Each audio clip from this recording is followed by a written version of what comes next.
आपके साथ मैं हूँ ज्योत्सना बेदी। संजीवनी में आप सभी का स्वागत है। इस भागदौड़ भरी जिंदगी में अपना और अपने परिवार की सेहत का ख्याल रख पाना थोड़ा मुश्किल होता है, लेकिन आप टेंशन ना लें क्योंकि हमें आपके परिवार की सेहत की फिक्र है।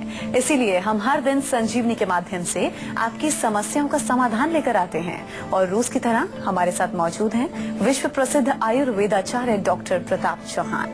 डॉक्टर साहब, आपका बहुत स्वागत है। थैंक यू जी। इस भागदौड़ भरी जिंदगी में हम सभी के पास वक्त की बेहद कमी हो चुकी है। सुबह जल्दी उठना और फिर ऑफिस के लिए हमारी कभी ना खत्म होने वाली रेस शुरू हो जाती है और इस भागम भाग में हम अक्सर सुबह का बना हुआ भोजन रात में करते हैं और रात वाला सुबह खाकर ऑफिस के लिए निकल जाते हैं। तो आज संजीवनी में आपको डॉक्टर चौहान बताने वाले हैं कि बासी भोजन का हमारी सेहत पर क्या असर होता है। इसके साथ ही संजीवनी टिप्स में हम जानेंगे घर में जूते चप्पल पहनकर घूमने से कौन सी संक्रामक बीमारियां आपको हो सकती हैं। लेकिन आइए उससे पहले हम जान लेते हैं कि बासी भोजन से हमारी सेहत को क्या नुकसान होता है।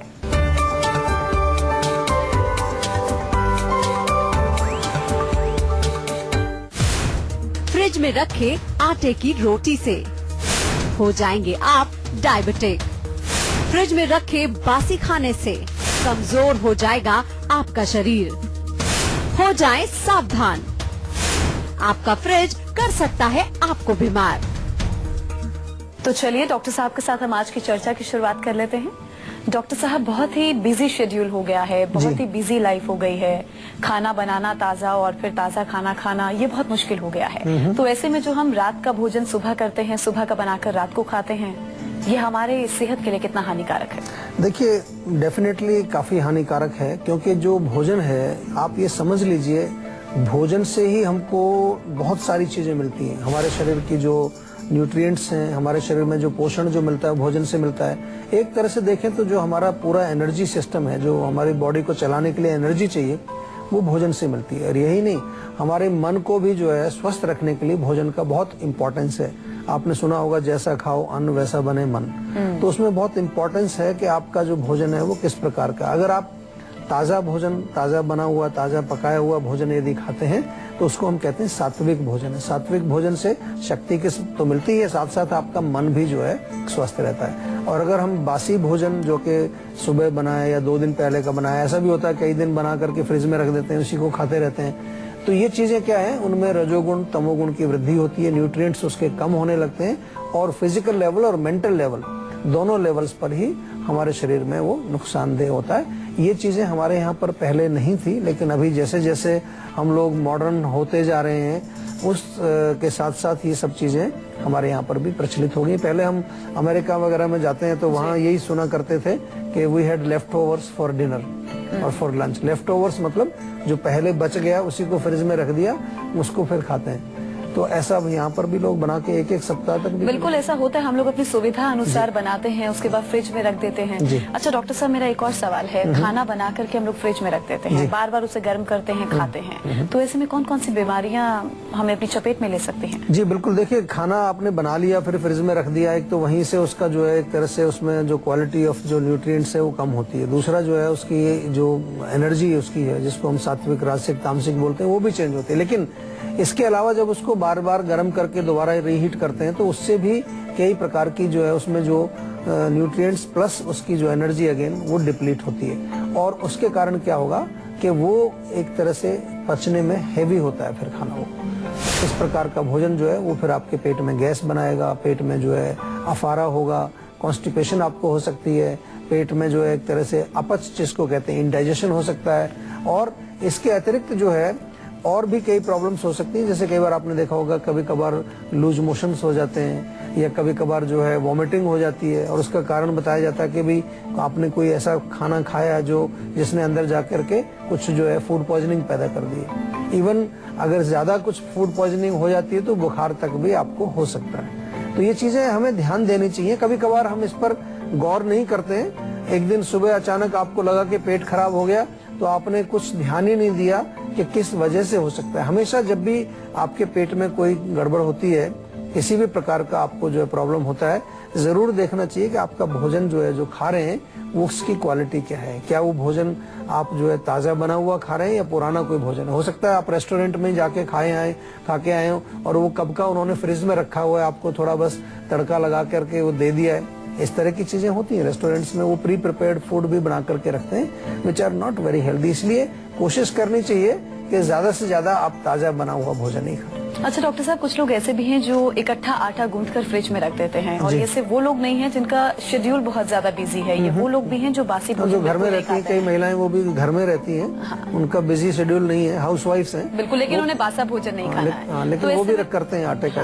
तो ऐसे में इसका असर क्या पड़ता है हमारे शरीर? देखिए, डेफिनेटली आटा भी जो है, जब आपको चपाती बनानी है तो आटा उसी समय गूंदना चाहिए और with in half an hour उसको आप उसकी चपाती बना लीजिए, क्योंकि जब वो रखा रहेगा तो उसमें जाहिर सी बात है गर्मी के मौसम में हर चीज में फर्मेंटेशन शुरू हो जाती है, कुछ फंगस उसमें ग्रो होना शुरू हो जाता है। उसको केवल मात्र फ्रिज में रख देने से ये प्रोसेस रुक नहीं जाता है, क्योंकि फ्रिज में कोई एंटी फंगल वहाँ पर कोई एटमॉस्फेयर नहीं है। फ्रिज में रखने से केवल वो ठंडा जरूर हो जाएगा, लेकिन वो ठंडा होने से तो कोई इसका कोई कनेक्शन नहीं है।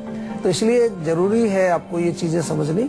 छोटी छोटी सी चीजें हैं जिनको हम कई बार नहीं समझते, और इस प्रकार का आटा जब हम जो है प्रयोग करते हैं उससे भी कई प्रकार के रोग हमारे शरीर में होते हैं। अपच, इंडाइजेशन सबसे ज्यादा होता है।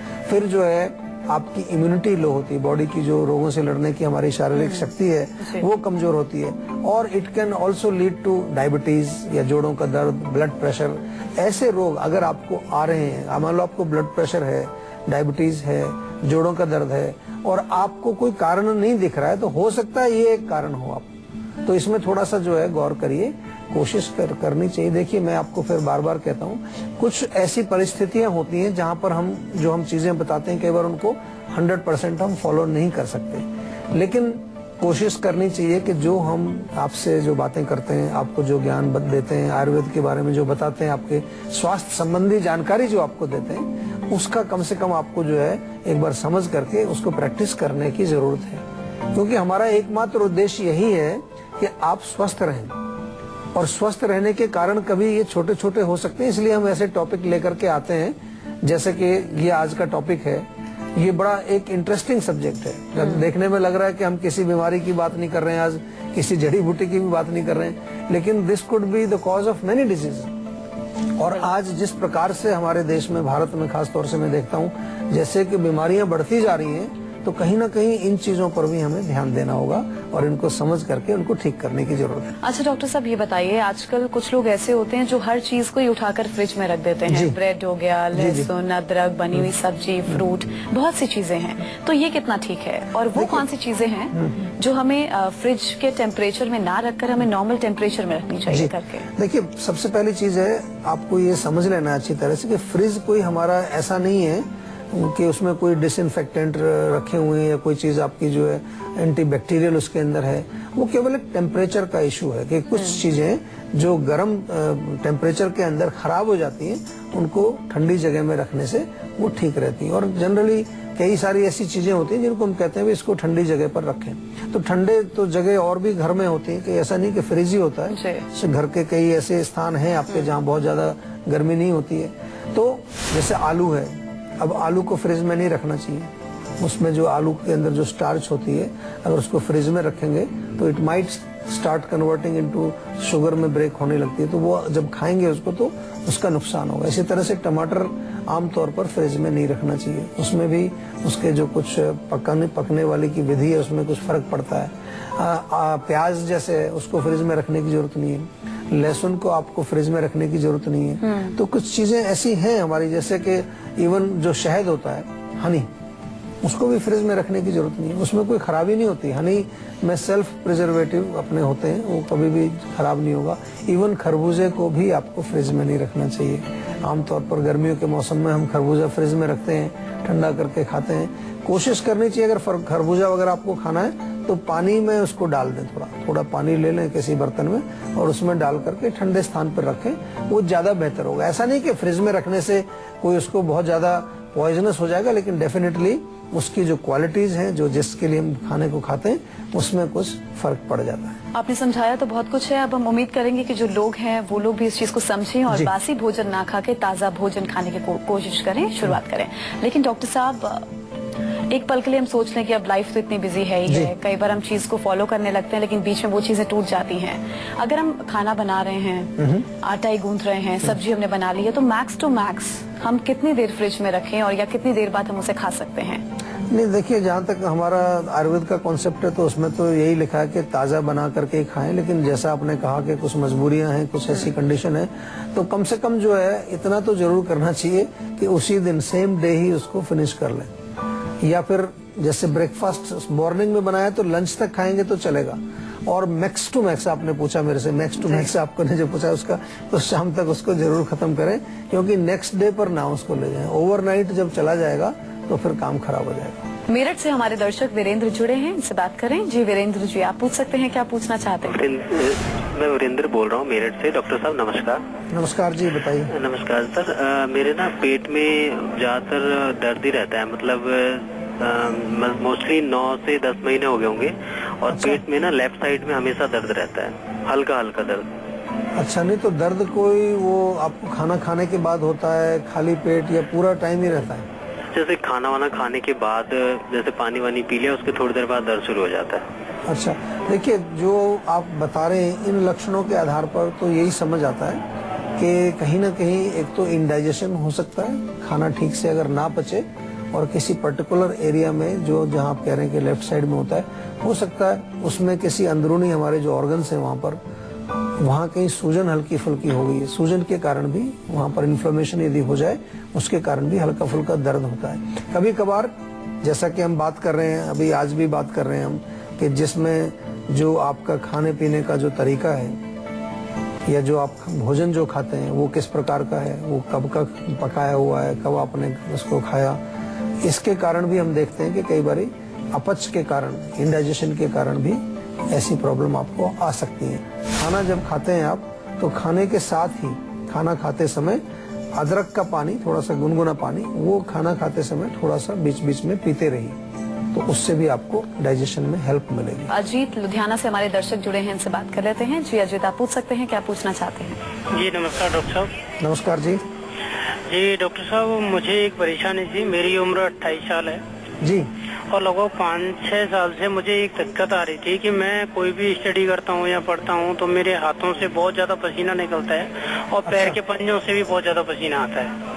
अच्छा, सिर्फ हथेली और पंजों से बहुत ज्यादा परेशानी आता है, बाकी का और कोई परेशानी नहीं थी, यही परेशानी थी। और मैंने बहुत देखा है डॉक्टरों को, लेकिन कुछ भी आराम नहीं मिलता है। देखिए, एक चीज तो मैं अभी आपको बताता हूँ, बहुत बढ़िया इसका आपको रिजल्ट भी मिलेगा। घर में जो खाने का सोडा होता है, बेकिंग पाउडर जिसको कहते हैं, या बेकिंग सोडा जिसको कहते हैं, वो आप थोड़ा सा लें और उसको जेंटली रब करें अपने हाथों पर, हथेलियों पर और तलवों में। तो इससे कुछ थोड़ा सा मैंने देखा है, कई बार हमने प्रयोग किया इसका, तो इससे रिलीफ मिलता है। लेकिन अल्टीमेटली जो है, कोई भी रोग हो, छोटा रोग हो, बड़ा रोग हो, ऐसा रोग हो कि जो कई बार हम उसको रोग ही नहीं समझते हैं, कि समझते हैं तो ऐसे पसीना आ रहा है, इन सब के लिए हमें जरूरत है कि उस रोग के रूट कॉज को हम समझें। और आयुर्वेद में हम जब आते हैं तो वात, पित्त, कफ, इसकी बात करते हैं। कौन सी जो एनर्जी है आपकी बॉडी में जो इम्बैलेंस हो गई है, जिसके कारण आपके शरीर में ये रोग आ रहा है। आयुर्वेद का ऐसा मानना है कि हमारे शरीर में कई प्रकार की जो शक्तियां हैं, कई प्रकार की जो एनर्जीज हैं, उनमें से वात, पित्त, कफ भी हैं। ये जब सुचारू रूप से कार्य कर रही होती हैं तो हमारा शरीर बिल्कुल स्वस्थ रहता है। लेकिन इनमें कहीं थोड़ा बहुत जो है